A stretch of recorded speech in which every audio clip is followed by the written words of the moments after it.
The person you think is crushing it, the one with the new watch and the easy smile and an answer for every question, is very often the same person lying awake at 2 in the morning doing math they would rather not do. And you, quietly certain you are falling behind, might be in better shape than almost everyone you envy. Feeling behind and being behind are two entirely different things, and the gap between them is where good people lose years of peace for no reason at all. So today I am going to show you the proof. Let me start with the single most misleading number in personal finance. If you search how much the average American household is worth, you will find a figure north of $1 million. 1.06 million, to be specific, according to the Federal Reserve's most recent survey of consumer finances. Read that on a bad day, and it feels like a verdict. Everyone else is a millionaire, and you are not, so somewhere along the way, you must have done something wrong. Except that number describes almost nobody. An average gets calculated by adding everyone together and dividing by the count. When you drop a few thousand billionaires and a wide layer of very wealthy families into that pool, they yank the average up into the sky, far above where any normal person is standing. It is the same reason the average net worth inside a small coffee shop would leap to $10 billion the moment one tech founder walked in for a latte. Nobody else in the room got a single dollar richer. The number just quietly stopped meaning anything. There is a better number, and the Federal Reserve prints it right next to the first one. It is called the median. The median is the household standing in the exact middle of the country, with half of everyone above and half below. And the median American household net worth is nowhere near $1 million. It sits at about $193,000. The average and the middle are more than 5 times apart, and that entire gap is the wealthy pulling on the average like gravity. When someone tells you the typical family is worth $1 million, they are quoting a mirage. The family in the middle is worth a fraction of that, and half the country holds even less. Now watch what happens when we break that middle number down by age, because this is where the relief starts. The Federal Reserve's data shows the median net worth for households under 35 is around $39,000. Move up to the 35 to 44 group, and it climbs to roughly $135,000. By 45 to 54, about $247,000. Near retirement, the 55 to 64 group sits close to $365,000. These are not the numbers of a country secretly full of millionaires. This is the real shape of American money, and it is far more modest than your feed keeps insisting. So do the honest comparison just once, not against the millionaire average, against the actual middle of your own age group. If you are 31 years old with a beat-up car, a little in savings, and a small balance in a workplace plan, and your net worth clears $40,000, you are not lagging anyone. By the Federal Reserve's own numbers, you are ahead of half the people your age in the entire United States. The floor you thought you were staring up at is very often already beneath your feet. Nobody ever bothered to show you where it actually is. I want to introduce you to someone. Tessa is 34, a nurse, and until recently, she was convinced she was a financial disaster.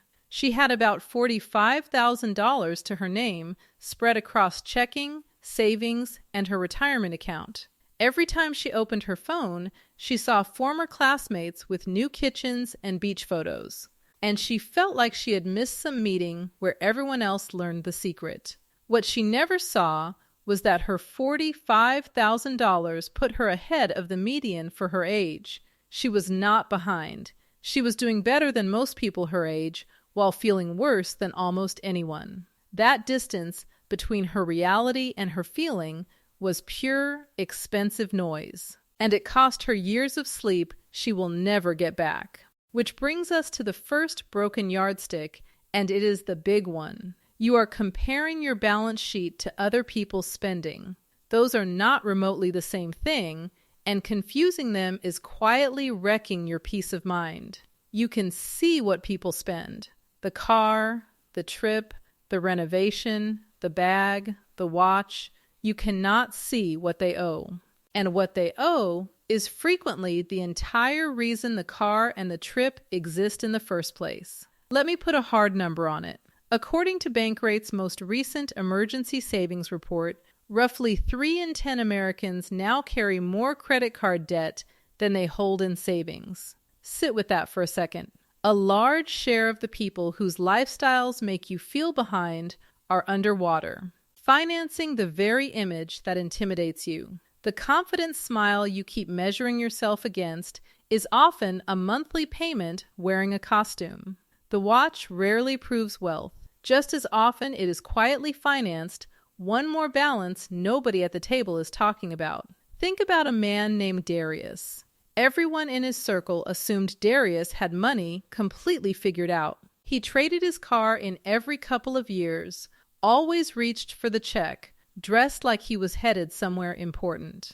People compared themselves to Darius and walked away feeling small. What none of them knew was that Darius was 2 missed paychecks from collapse, juggling minimum payments, and had started avoiding his own mailbox because of what kept arriving in it. The people quietly envying him were, many of them, in far stronger shape than he was. They simply had the misfortune of comparing their private truth to his public performance. That is the exact trade almost everyone is making without realizing it, and it is a brutal one. And the flex hides something bigger than one man's debt. It hides how fragile the whole middle really is right now. A recent U.S. News survey found that more than 2 in 5 Americans could not cover a surprise $1,000 expense from their savings. Among the people who do have an emergency fund at all, the median balance had dropped to $5,000, roughly half of what folks reported just a year earlier. More than half the country now describes itself as living paycheck to paycheck, and that includes plenty of households pulling 6-figure incomes. So when the person next to you looks impossibly stable, remember that stability is one of the easiest things in the world to fake and one of the hardest things to actually own. The calm exterior tells you almost nothing about the account behind it. The second broken yardstick is the rule book. You have absorbed, from somewhere, a set of financial milestones that feel like law. Have 1 times your salary saved by 30, a fully stocked emergency fund by some birthday, a house, a certain balance, a certain title, all landing on a schedule. And whenever you miss one of those marks, the shame arrives like you flunked a test everyone else somehow passed. Here is what never gets attached to those rules. Most of them were written for a different economy. They quietly assumed housing, education, and healthcare that ate a very different share of your paycheck than they do today. Look at what actually happened to saving itself. The national personal savings rate over the long run, going back to the 1950s, averages around 8% of income. Lately, it has been crawling along in the low single digits, closer to 3 or 4%. That is not a story about a lazy generation. Prices climbed faster than paychecks, and the room people used to save into simply got smaller. Measuring yourself against a rule built for a cheaper decade, then hating yourself for missing it, is like being handed the wrong map and then apologizing for getting lost. The milestone that does the most quiet damage, though, is the magic retirement number. There is this floating figure that says you need some enormous pile to ever stop working, and every time you hear it, the ground drops out from under you. A recent Schroders survey found that Americans believe they will need, on average, about $1.2 million to retire comfortably. Set that beside the reality, and something snaps into focus. In that same research, a third of workplace savers admitted they carry more credit card debt than retirement savings. So the country is measuring itself against a 7-figure target while standing on a foundation that has not been built yet. Of course, everyone feels behind. They are staring at the roof of a house nobody handed them the blueprints for. Then there is the loudest, fastest cousin of the rulebook, the endless comparison machine in your pocket. Social media never shows you anyone's median. It shows you everyone's peak, stitched together into a single impossible person who just bought a house and just flew to Japan and just launched a business, all in the same week. That composite human does not exist. But your nervous system has no idea. It just registers over and over that you are losing to somebody. You are not losing to a person. You are losing to a highlight reel with no debts, no doubts, and no bad months ever shown. Let me prove to you just how manufactured this whole feeling is. Bankrate found that nearly 3 in 5 American workers say they are behind on their retirement savings, and more than a third say they are significantly behind. A separate study found that half of Americans feel they are trailing their peers, with about a quarter believing they are far behind, while only around 1 in 5 feel they are ahead. Now stack those on top of each other, and the logic collapses. If most people feel behind most people, that feeling cannot be an accurate measurement, because the middle is, by definition, where most people already are. What you are feeling is barely a fact about your finances at all. It is closer to a mood the entire country is marinating in at the same moment. And do not assume for a second that this is only a problem for people who are struggling to get by. The feeling scales right up the income ladder. Plenty of households pulling well over $100,000 a year describe themselves as living paycheck to paycheck and behind on their goals, because a bigger paycheck almost always drags a bigger lifestyle along right behind it. The bar simply keeps moving. Someone will always have a slightly nicer version of your exact life, no matter how high you manage to climb, which means chasing the feeling of being caught up is really chasing a horizon that backs away every time you step toward it. The only way to win that particular game is to quietly stop playing it and draw your own line instead. There is even a version of this the Federal Reserve caught directly. In its most recent look at household well-being, 73% of adults said they were doing okay or living comfortably, yet only about a third of people not yet retired felt their retirement savings were on track. Both things are true at once. Day to day, most folks are functionally fine, and at the very same moment, they are convinced they are failing at the long game. That is not a wealth problem. That is a comparison problem wearing a wealth problem's clothes. And it is worth asking who actually benefits from you feeling this way, because this pressure did not fall out of the sky. The scary $1 million average makes a far better headline than the humble median ever could. So the frightening number is the one that gets repeated everywhere. The apps in your pocket earn more money the longer you stay anxious and scrolling. So they keep feeding you other people's peaks to hold you there. Even the advertising is engineered to convince you that everyone already owns the thing you are missing. The weight of it is real, and you are not imagining a thing. What you are actually standing inside is an entire economy that quietly runs on your sense of falling behind, and almost none of it is built to hand you the plain truth, which is that the middle is much closer than it looks, and you are very likely already standing on it. Once you can actually see that machine working, it loses most of its grip, and that is the exact moment your money decisions start getting calmer and a great deal smarter. If any of this is loosening a knot you have carried for years, subscribe and stick around, because the next part is where feeling behind stops being merely painful and starts being genuinely expensive, and I want you to see that mechanism clearly before you make one more money decision from a place of panic. There is a third broken yardstick, and it might be the cruelest one, because it hides inside a fact that is actually true. You are comparing your chapter 2 to someone else's chapter 20. Wealth, for almost everyone, has far less to do with talent than with time. A 60-year-old does not have more than you because they are smarter. Their money has simply been sitting in the market compounding for 3 extra decades, while yours has not had the chance yet. Envying their balance is like envying a tree for being tall when you planted yours last spring. And when you look at how those near retirees are genuinely doing, the panic loses even more of its grip.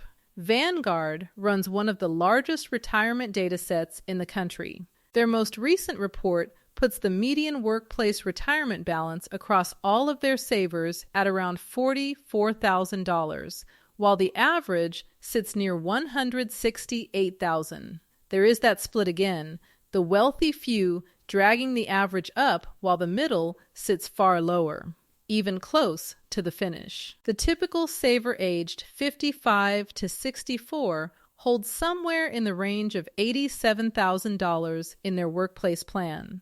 Whatever mountain you have been imagining everyone else quietly stacked up, the honest reality is a great deal humbler than the story in your head. Meet one more person, because this yardstick fooled him for a decade. Warren spent his 30s measuring himself against a coworker who seemed to level up every single year. The bigger house, the newer truck, the constant upgrades.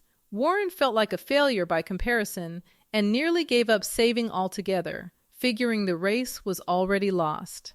What he could not see was the coworker's second mortgage and the loans propping up all of it. Warren, meanwhile, had been dripping money into an index fund quietly the whole time. By his late 40s, the man who felt like the loser had the stronger balance sheet by a wide margin. He was never behind. He was just looking at the wrong scoreboard. So let me deal honestly with the harder case, because I am not here to simply tell you everything is perfect. What if you truly are undersaved? What if you are 40 with almost nothing put away, and the fear is not a mirage but a plain fact? Even then, the word behind is doing damage, because it smuggles in a lie. It whispers that you have run out of time. And the actual math of time says something very different. Watch what compounding does the moment you stop panicking and start feeding it. Consider a woman named Angela who did not begin seriously saving until she was 38, well past every milestone chart, completely convinced she had blown her shot.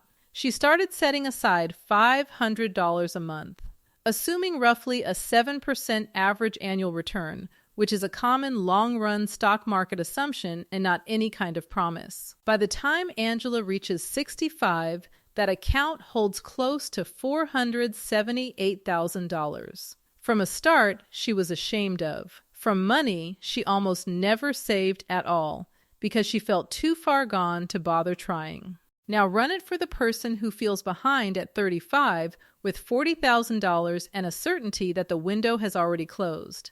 Leave that $40,000 invested and add $400 a month at that same 7%. By 65, the original $40,000 alone has grown past $300,000, and the steady monthly contributions pile on nearly $500,000 more, landing the whole thing somewhere close to $790,000. That is a story about a runway most people cannot see, because the fear is standing directly in front of it, blocking the view. Even small looks completely different once you let time do the heavy lifting. $200 a month, the cost of a few dinners out, invested at 7% for 30 years, grows into roughly $244,000.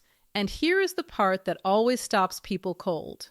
Out of that entire $250,000, you personally contributed only $72,000. The rest, well over $170,000, was manufactured by time and patience while you were asleep, at work, and living your life. The engine does not care in the slightest that you started late. It only cares that you started at all. And that one reframe changes everything about how you should feel walking into next month. The real question was never whether you are trailing some invisible pack. The only question that has ever counted is whether the switch is flipped on or left off. And that switch is sitting right in front of you today, at whatever age you happen to be reading this. Now let me show you why the behind feeling does real damage, well beyond simple discomfort, because this is the whole reason I made this video. That feeling shoves people toward two equally destructive doors. Behind the first door is paralysis. The number feels so hopeless that you freeze, decide there is no point, and save nothing, which is the one choice that actually guarantees the ending you were terrified of. Behind the second door is recklessness. You feel so far back that you start grabbing for shortcuts, the risky bet, the thing a stranger online swore by, the lifestyle you fake just to feel like you finally caught up. And faking caught up is precisely how you turn into Darius, dodging the mailbox one bad month from the edge. There is also a quieter cost, and its name is shame. When you believe you are uniquely behind, you hide. You do not open the account, you do not ask the question, you do not tell a soul, and the silence lets the problem grow undisturbed in the dark. But you are not uniquely anything. When 3 in 5 workers report feeling exactly what you feel, you are hardly a special failure standing alone, just a completely normal person caught inside a very normal squeeze. And the second you truly understand that, the problem shrinks back down to a size your actual hands can work with. You were never broken. In a great many cases, it is the yardstick that was broken the whole time. So what should you measure instead? Here is the only scoreboard that is honestly entirely yours. It is you, last year held up against you, today, not Darius, not the highlight reel, not the millionaire average that a few billionaires inflated into the clouds. Did your savings rate tick up even by a single %? Do you owe a little less tonight than you did 12 months ago? Do you understand your own money a little better right now than you did this morning? Those are real, they belong to you, and they compound in the exact same quiet way the dollars do. Remember, the entire country is only saving in the low single digits at the moment. If you are setting aside even a modest slice with genuine intention, you are not the straggler you have spent years believing you were. The word behind only works if there is one single track everyone is running on at the same speed toward the same line, and the ones ahead of you simply got there first. But that race does not exist anywhere outside your head. Your neighbor is not on your track. The influencer is running an entirely different course with a head start you cannot see and debts you will never be shown. There is no shared finish line and no bell that already rang without you. All that actually exists is your own money, your own timeline, and a compounding engine that will run faithfully for anyone patient enough to switch it on, whether they flip the switch at 25 or at 45. That confident person you started this video envying, the one with all the answers and the easy smile, might genuinely have it together, or might be one honest conversation away from admitting they do not. You will never know from the outside, so stop letting the outside grade your life. The people who quietly win with money are almost never the ones performing wealth for an audience. They are the ones who stopped comparing, pointed the boring math at a long enough horizon, and simply let it run. If any of this is loosening a knot you have carried for years, then the natural next step is the piece almost none of us were ever actually handed. The reason this feeling runs so deep is that most of us were never taught how money truly works. Not the average versus the median, not compounding, not why the milestones lie to your face. That was never a class anyone offered. So the video to watch next is the one on the money lessons school never taught you. Because once you are holding the real rules, the fear you walked in with today has almost nothing left to stand on. But before you head there, I genuinely want to hear from you, because your story is the thing that reaches the next person scrolling past, feeling exactly how you felt at the start of this. So tell me down in the comments, have you ever felt hopelessly behind with money, only to look back later and realize you were doing just fine? What was the comparison that finally broke the spell for you? And what is the one number, the one habit, the one small thing you are going to start measuring against your own past self instead of against everyone around you? Say it out loud below. Someone reading it needs to know they are not the only one feeling this way, and the truth is, neither are you.